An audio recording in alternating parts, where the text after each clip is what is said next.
આવી રહ્યા છે દાંતાથી દાંતા તાલુકાના મંડાલી ગામે કૂવામાં ઉતરેલા 2 મજૂરોના મોતનો મામલો. ઓક્સિજનની કમીથી અને બંને જણ ગુંગળાઈ જવાથી મોતનું થયું હોવાનું અનુમાન.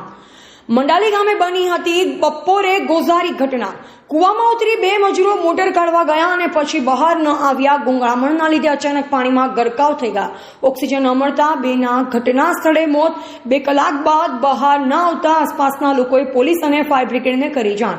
ફાયર બ્રિગેડ ઘટના સ્થળે પહોંચ્યું, સાથે SDRF ટીમ પણ પહોંચી. ફાયર બ્રિગેડ દ્વારા રેસ્ક્યુ ઓપરેશનમાં પડી રહી છે ભારે તકલીફ. નરેશભાઈ કાંતિભાઈ પરમાર અને બચુભાઈ તરાલનું ડૂબી જવાથી મોત. મૃતકો જસવંતપુરા અને સનાલી ગામના રહેવાસી. કૂવો 70 ફૂટ ઊંડો અને 10 ફૂટ જેટલું પાણી ભરેલું. મોડી રાત્રે મોટી ક્રેન દ્વારા રેસ્ક્યુ હાથ ધરવામાં આવ્યું. ઓક્સિજનના બાટલા પહેરી SDRFની ટીમ કૂવામાં ઉતરી અને બંને મૃતદેહ બહાર કાઢ્યા.